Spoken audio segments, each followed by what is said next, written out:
15 humanitarian workers, killed one by one by Israeli forces and buried in a mass grave in southern Gaza, one of the latest atrocities committed by the Israeli army against Palestinians in the Gaza Strip. These attacks are absolutely abhorrent, and attacks on aid workers and first responders are absolutely unacceptable, and we are horrified by what has happened. The 15 humanitarian workers went missing a week before their bodies were found after they were responding to a distress call from civilians being attacked by Israeli troops. When they arrived, the first team arrived, it was struck, and subsequent teams were also struck as they arrived to collect the wounded. They included 8 paramedics from the Palestinian Red Crescent Society, 6 members of the Palestinian Civil Defense Search and Rescue Teams, and 1 UN staff member. They were found on the 30th of March in a mass grave with multiple gunshots in each one of them. Some were tied up,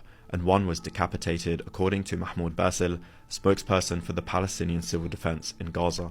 Israeli occupation forces brutally, savagely executed the civil defense teams. The humanitarian workers were buried in a mass grave 2 to 3 meters deep in an attempt to conceal the crime, Basil said. The PRCS, the Palestinian Civil Defense, and the UN staff are the organizations on the ground responsible for conducting search and rescue operations across the Gaza Strip, both in this war and in many previous wars. The available information indicates that the first team was killed by Israeli forces on the 23rd of March, and that the other emergency and aid crews were struck one after another over several hours as they searched for their missing colleagues. They were buried under the sand alongside their completely destroyed emergency vehicles, clearly marked ambulances, a fire truck, and a UN car.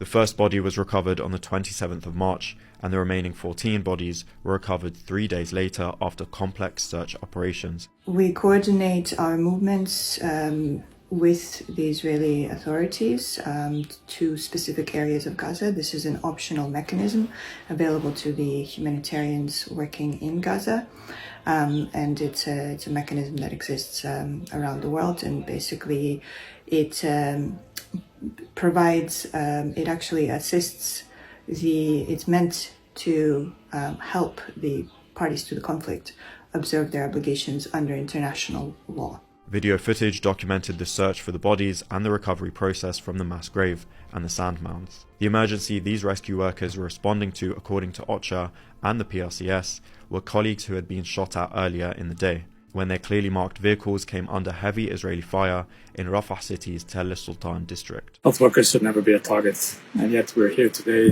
digging up a mass grave of first responders and paramedics. We're digging them out in their uniforms, with their gloves on. They were here to save lives. Instead, they ended up in a mass grave. It's an absolute horror. What has happened here? This should never happen. Allahu Akbar! The funerals for these 15 humanitarian workers that were killed drew in large crowds of hundreds of people mourning their brutal killings.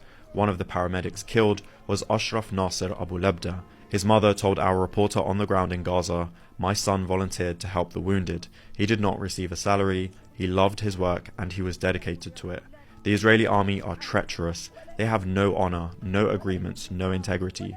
They do not respect any laws or customs." A cousin of one of the paramedics who was killed said the perpetrators of these crimes should be prosecuted in the International Criminal Court. There has not been any official response from Israel regarding these killings. Of course, we know that last year was the deadliest year on record for aid workers, and this is completely unacceptable and outrageous. These latest killings now bring the death toll of aid workers killed by Israel to at least 408 since the war began a year and a half ago, among them more than 280 UNRWA staff. And according to the UN, at least 1,060 health workers have also been killed. With these attacks continuing and also happening against the larger background of an absolutely horrific humanitarian situation and the impact of civilians who are absolutely exhausted by hostilities that are now in their 18th month.